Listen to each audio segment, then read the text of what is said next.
End gold buyers, మీ కష్టాల్లో నమ్మకమైన మీ ఆత్మీయ నేస్తం.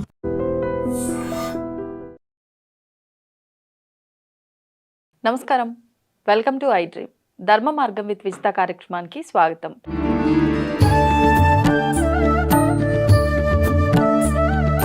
నమస్కారం గురూజీ. నమస్కారం మా విజిత. గురూజీ, ఈ మధ్యకాలంలో చిన్న చిన్న వాటికి అప్పులు చేయడం అనేది బాగా అలవాటైపోయింది. అంటే ఒకప్పటి కాలంలో వివాహం చేయటానికి కానీ లేదు అంటే ఇల్లు కట్టడానికి కానీ మాత్రమే అప్పు చేసేవారు అని చెప్పి వింటూ ఉంటాం. కానీ ఇప్పుడు అసలు అప్పు అని అంటే భయమే లేకుండా పోయింది. ప్రతి చిన్నదానికి మన దగ్గర లేకపోయినా మనకు అది కావాలి అంటే ఎవరి దగ్గరన్నా అప్పు చేయాలి, ఈ ధోరణి ఎక్కువగా నడుస్తుంది. మరి చేసిన అప్పులు తీర్చాలి అని అంటే దానికి తగ్గ ధనం మనం సంపాదించాలి, సంపాదించిన ధనం నిలబడాలి. ఇవన్నీ ఏమీ లేదు. మనకు అనుకున్నంత డబ్బు సమకూరట్లేదు. ఒకవేళ వచ్చినా అది ఏదో రకంగా నిత్య జీవితంలో ఈ ఖర్చులకు వీటికే అయిపోవటము, ఆ అప్పులు అలాగే మిగిలిపోవటము, ఇదంతా చూస్తూ ఉన్నాం. కొంతమంది అప్పుల బాధతోటి ఇబ్బందులు పడి ప్రాణాలు కోల్పోయిన వాళ్ళు కూడా ఉన్నారు. ఒకప్పటి కాలంలో రైతుల ఆత్మహత్యలను కూడా మనం ఎక్కువగా వినేవాళ్ళము. ఇలాంటి అప్పుల నుంచి బయటపడాలి, అందరూ బాగుండాలి అని అంటే ఏదైనా పరిహారం ఉందా? అసలు ఫస్ట్ ఇప్పుడు ఆ కాలంలో అప్పు అడిగితే పారిపోయేవారు. మనుషులు ఇవ్వాలి. ఒకడు నాకు కనబడ్డాడు, గురువుగారండి, నేను కానీ మా ఫ్యామిలీ మెంబర్స్ కానీ మేము ఎవరి దగ్గరికి వెళ్తే వాళ్ళు మమ్మల్ని చూసి పారిపోతారండి అన్నాడు. ఎందుకు నాయన అన్నాను. ఎందుకు నాయన అంటే అప్పు అడుగుతామనండి అన్నాడు. కరెక్ట్, అతను చెప్పింది. బాబాయ్ వీళ్ళు అప్పులు అడుగుతారా బాబు అని పారిపోయారు. ఇప్పుడు కూడా జరుగుతోంది కదా గురుజీ. అవును, అవసరానికి ఏమన్నా అడుగుతారేమో అని చెప్పి దూరం పెట్టే వాళ్ళే ఎక్కువ ఉంటారు కదా. ఆ కాలంలో అయితే మనుషుల్ని అప్రోచ్ అవ్వాలి. ఇప్పుడు తరం మారింది, టెక్నికల్ ఎరా వచ్చింది. లక్ష్మీదేవి బొమ్మ బొరుసు రెండు కదా, రూపాయికి హెడ్ అండ్ టెయిల్.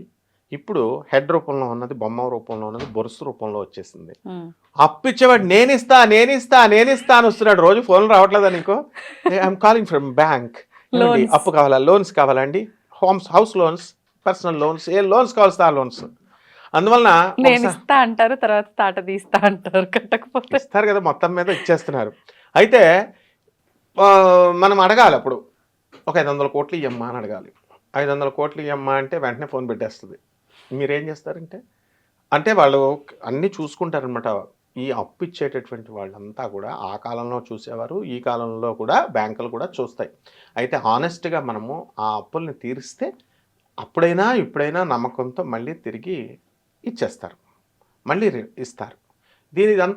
దీనికి ఏం బలం కావాలా? గురుబలం కావాలి.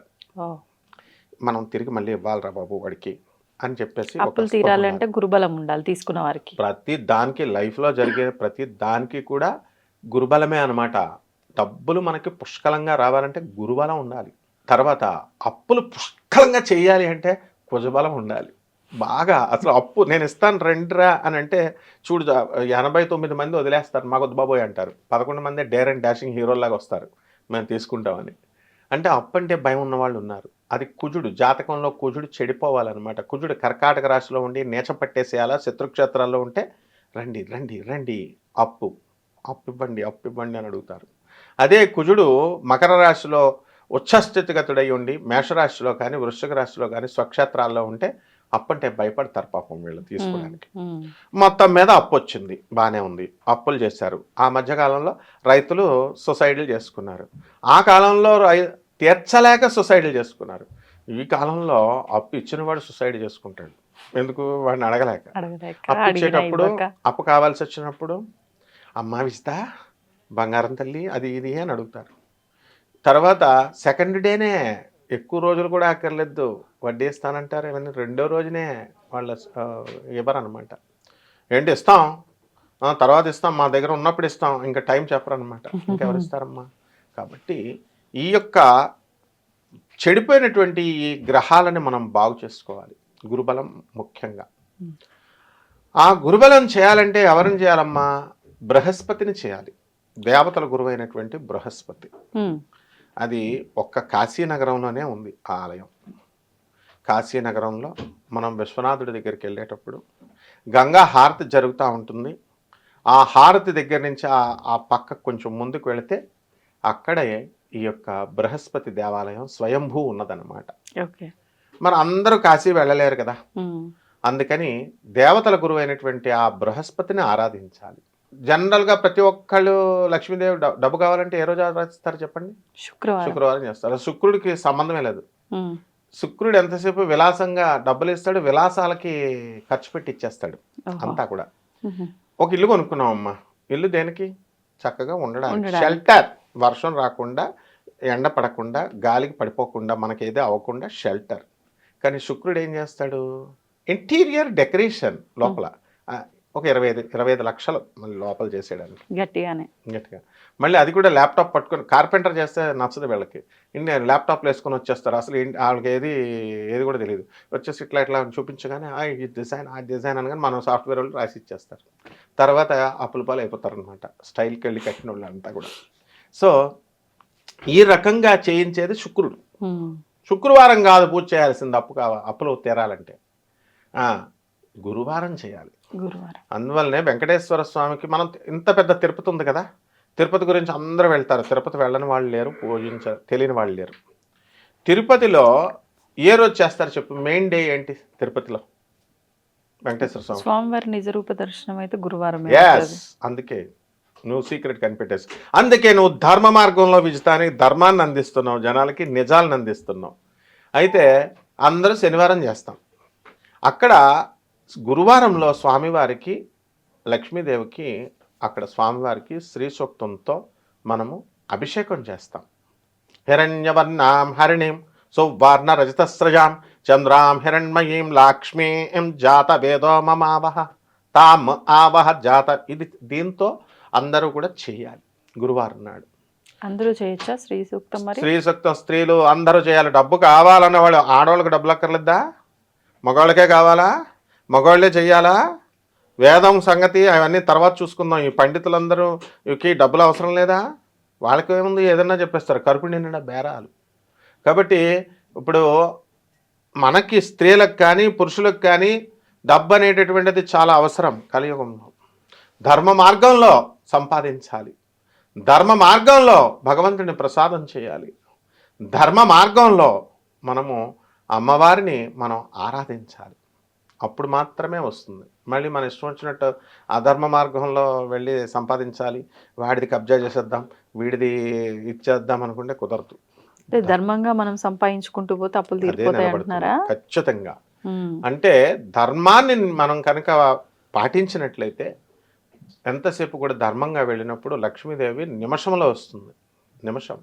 ఇప్పుడు మనం రాహువు చెడ్డవాడు అని అంటారు అందరూ, బాగుంది. కానీ రాహువుని ప్యాసిఫై చేయాలంటే, శాంతి చేయాలంటే డిసిప్లిన్గా ఉండాలి, ధర్మ మార్గంలో ఉండాలి.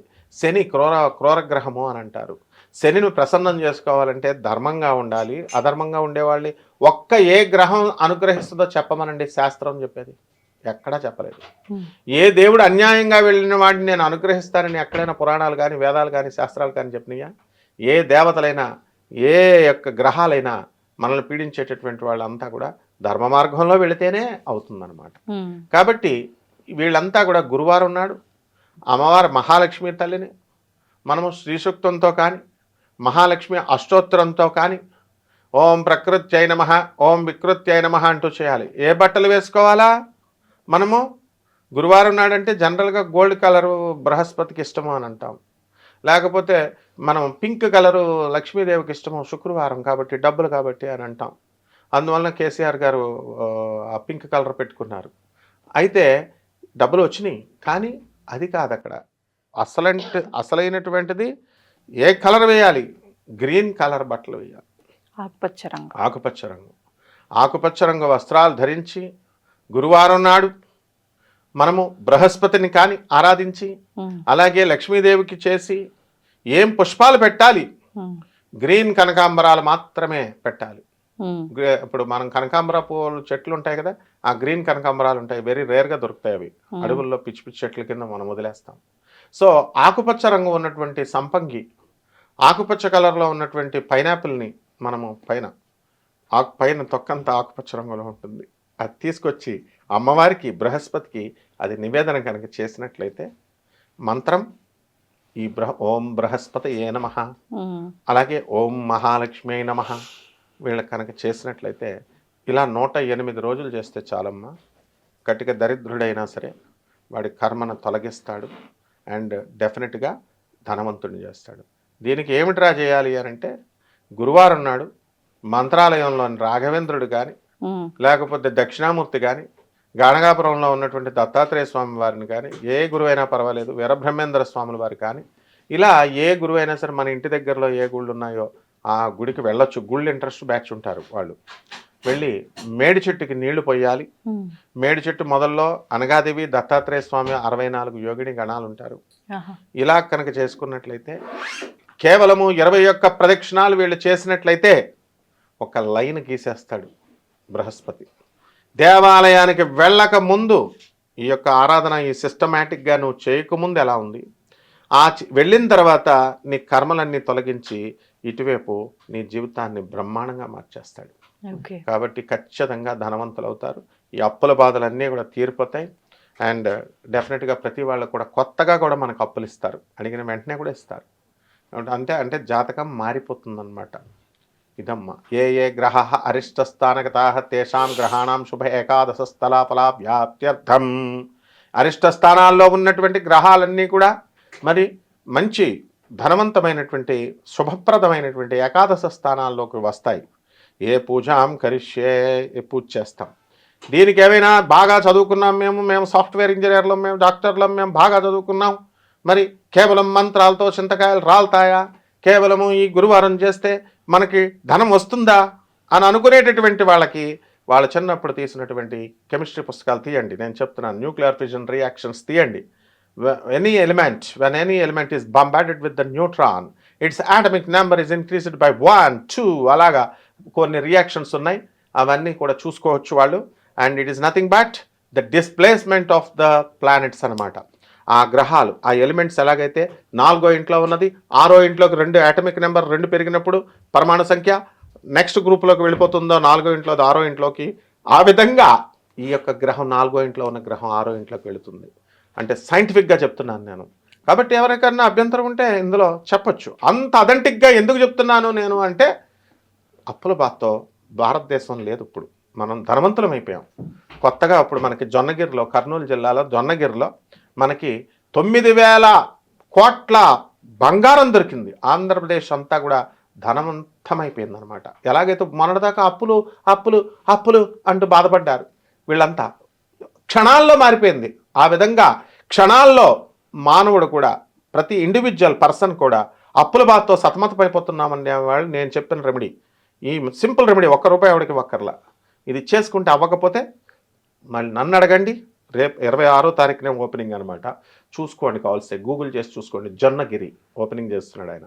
గోల్డ్ మైన్ దొరికింది. ఆ విధంగా ఇది మరి ఎంతకాలం నుంచి ఎందుకు దొరకలేదు బంగారం ఆయనకి, ఇప్పుడే ఎందుకు దొరికింది? కాబట్టి నిరంతరం మంత్రజపం చేయాలి, నిరంతర పరిశ్రమ చేయాలి. అదమ్మా అలా దొరుకుతుంది. అప్పుల బాధలన్నీ కూడా తొలగిపోతాయి. నేను చెప్పిన ప్రొసీజర్ ప్రకారం చేస్తే నెంబర్ 1 అయిపోతారు అందరు. ధన్యవాదాలు గురుజీ. ధన్యవాదాలు. తవ్వండి, తవ్వుతూనే శివలింగం.